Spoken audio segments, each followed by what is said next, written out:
જય જવાન જય કિસાન મિત્રો, આપણે 28 માર્ચથી લઈ અને 30 માર્ચ સુધી 2026 વરસાદની આગાહી કરવામાં આવી છે. હવામાન નિષ્ણાતો હોય છે આપણા ગુજરાતના હવામાન વિભાગ, અને જે આપણે હવામાનની આગાહી કરતા હોય છે હવામાન નિષ્ણાતો દ્વારા, એના દ્વારા એક માવઠાની આગાહી કરવામાં આવી છે કે જે આપણે ઉત્તર ભારત છે એમાં એક અસ્થિરતા ઊભી થઈ છે. એના કારણે આપણે ગુજરાત અને અન્ય રાજ્ય છે એમાં વરસાદની શક્યતાઓ છે. તો મિત્રો, આજે શક્યતાઓ છે વરસાદની, એમાં 28 માર્ચ એટલે કે આજે 28 માર્ચ થઈ છે અને કાલે આવતીકાલે 29 અને 30. તો આજે તો વાતાવરણ ખુલ્લું હતું, થોડાક ઘણા બપોર પછી વાદળો જોવા મળ્યા હતા, પણ આજે કોઈ ખાસ વરસાદ આવે એવું લાગતું નથી. પણ કાલે વરસાદની વધારે આગાહી છે કે જેમાં આપણે પશ્ચિમ ગુજરાતના જે જિલ્લાઓ છે એમાં વધારે આગાહી છે, અને સૌરાષ્ટ્ર, કચ્છ અને ઉત્તર ગુજરાતના વિસ્તારો છે એમાં વરસાદની આગાહી છે. અને એ વરસાદ છે મિત્રો છૂટા છવાયા વરસાદની આગાહી છે. અને જે આપણે થંડરસ્ટોર્મ એક્ટિવિટી એટલે કે ગાજવીજ સાથે અને જોરદાર પવન સાથે જ્યાં પણ વરસાદ પડે મિત્રો, માવઠાનો વરસાદ, ત્યાં ગાજવીજ સાથે અને જોરદાર પવનની સાથે, એટલે કે એક નાનું એવું વાવાઝોડું આવે એવો માહોલ બની જાય છે.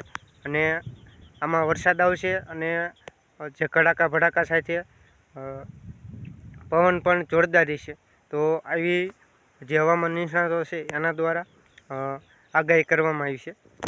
નમસ્કાર ખેડૂત મિત્રો, હું છું રોજાસરા જયેશ. ખેતી અને ખેડૂત યુટ્યુબ ચેનલમાં તમામ દર્શક મિત્રોનું સ્વાગત છે. તો મિત્રો, જો તમે ચેનલમાં ન હોય તો ચેનલને સબસ્ક્રાઈબ કરી દીજો, અને ફેસબુક પેજથી જોતા હોય તો ફેસબુક પેજને ફોલો કરી નાખજો, અને વિડીયોને લાઈક કરી કમેન્ટ કરજો. તો મિત્રો, જે એક તો આપણે 19 માર્ચના દિવસે જે માવઠું આવ્યું એ એવી માવઠું જેને કહી શકાય, કારણ કે લગભગ ખેડૂતને જે શિયાળુ પાક હતો એ હાર્વેસ્ટિંગ કરવાનું બાકી હતું, કે જેમાં જીરાનો પાક હોય, ચણા હોય, પછી ઘઉંનો પાક હોય,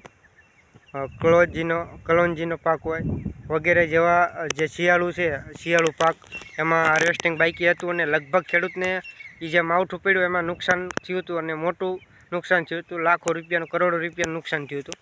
કારણ કે જે ઘઉંનો પાક હતો એ બધો પાક હતો એ ઢળી પડ્યો હતો, અને એમાં કટર પણ હાલ એવું નહોતું રહ્યું, હાર્વેસ્ટિંગ કરવાનો ટાઈમ આવી ગયો હતો. પણ આપણે 19 માર્ચના માવઠું આવ્યું. તો મિત્રો, આજે માવઠું એક કહેવાય ને કે ખેડૂતો કુદરત પાસે લાચાર છે કે જેનો પાક તૈયાર થયો, અને અત્યારે મિત્રો લગભગ ખેડૂતને જે શિયાળુ પાક છે એ કમ્પ્લીટ થઈ ગયો છે, અને અમુક ટકા બાકી છે જેમાં ચણા અને ઘઉંનો પાક છે. તો હું તમને બતાવું, જો મિત્રો, કે આ ઘઉં પણ દેખાય, ઘઉંનો પાક પણ હજી ઘણા ખેડૂત મિત્રોને બાકી છે. કારણ કે જે ખેડૂત મિત્રોએ લેટ વાવેતર કર્યું હતું, જે ચોમાસું પાક જેને મોડો નીકળ્યો, એને જે શિયાળુ પાક છે એ મોડી વાવણી થઈ, એના કારણે જે છે એ હાર્વેસ્ટિંગ મોડું થતું હોય છે. મિત્રો, અત્યારે જો આવા ખેડૂતને નુકસાન થશે, કારણ કે એક વખત તો ખેડૂત નુકસાની સહન કરી ચૂક્યો છે, અને હજી સુધી એમાં સરકારે પણ કંઈ સહાય નથી કરી. તો મિત્રો, જ્યારે પણ આવું માવઠાની અછત ઊભી થાય અને જ્યારે ખેડૂતોના પાકમાં નુકસાન થાય, ત્યારે સરકારે તાત્કાલિક પગલાં લઈ અને ખેડૂતોને બને એટલી વધારેમાં વધારે સહાય કરવી પડે, જેથી કરી ખેડૂતને આર્થિક રીતે મદદરૂપ થાય. કારણ કે જો સરકાર સહાય આપે તો ખેડૂત થોડી ઘણી એ સહાયથી જે એનો પાક છે એને બચાવી શકે અને નવા પાકનું વાવેતર કરી શકે. તો મિત્રો, હવે જે માવઠું છે એમાં વાત કરીએ તો આપણે દ્વારકા છે, પોરબંદર છે, પછી મોરબી છે, અમુક ભાગો સુરેન્દ્રનગરના ભાગો છે, આ જે જિલ્લાઓ છે એમાં વધારે છૂટા છવાયા વરસાદની આગાહી છે, અને કડાકા ભડાકા સાથે જોરદાર પવન આવશે મિત્રો, અને વાવાઝોડાની સ્થિતિ ઊભી થઈ શકે તેવી પણ આગાહી કરવામાં આવી છે. તો મિત્રો, આ વિડીયોમાં એટલું જ તે. જય જવાન જય કિસાન.